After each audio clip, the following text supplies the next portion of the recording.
The current sustainable technologies are about mitigating the effects of the technologies that we created so that we can live in buildings that allow us to have both the earlier technology and new technology that mitigates that technology.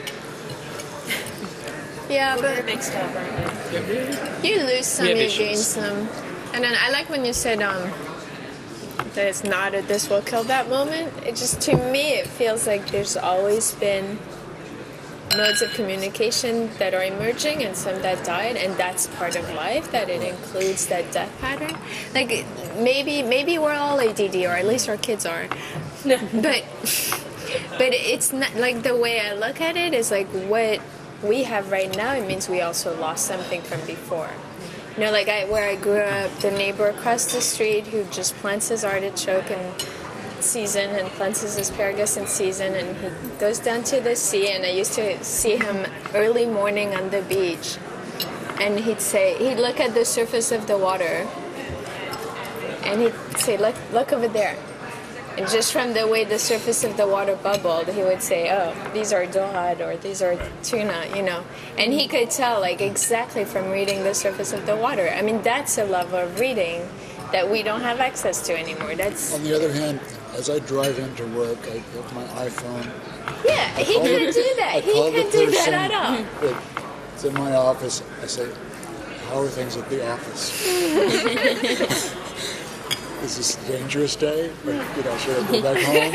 Yeah, right. It's the same. What's the mood? There's the patterns, we're pattern-seeking critters. Soon your iPhone will be able to know what those bubbling patterns are anyway. Well, it already does. It's a different pattern, but it's always like this sort of either looking at the tragedy of what gets lost or the fear of the future in the end. I mean, we, as human beings, like you said, we can only contain and need so much information. We manage the technology around us to just fit those needs. Like, some do get lost. Well, and arguably these processes have been going on. Yeah, exactly. So, I think the questionable part is when they're always kind of shown as some major sort of paradigm shift in the evolution. As opposed to just like, it's been ongoing cycle. Ways of information. I mean, it reminds me of my father's a physician, and of course, he was probably the last, generation of physicians who were diagnosticians in the kind of classical sense, which is that they sort of interpreted sort of physical signs within the kind of body as a way of understanding it. It was kind of a part of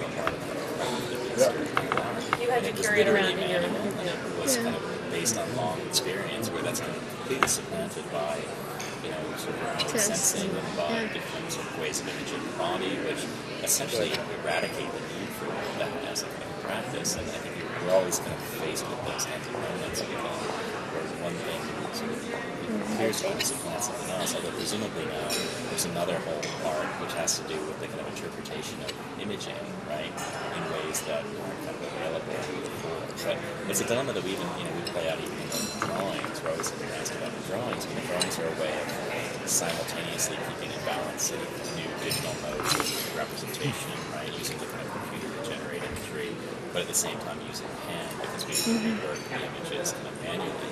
And it's probably a bit of an anachronism in the sense that I think we're the last generation of architects who are trained principally in the hand and not in these new technologies. But I think there's something really interesting about those moments of kind of slippage, because you have the possibility of kind of operating more than one mode, and to kind of work kind of between ways of operating. And at some level, I guess that kind of the argument is that that's always going on at some scale, right? That there are new technologies that absolutely supplant older ones, that they tend to kind of coexist and kind of interact with each other in a kind of diversity of ways, right? So I think we have a lot of slippage in our moment, though, over this. And you're particularly making I very much like Michael's point today, that new happens in the context of the old. Exactly. I mean, the one thing I can tell you about the future, there will be columns. Exactly. There have been columns. There will be columns. There are columns going up right now on the campus of the University of Michigan.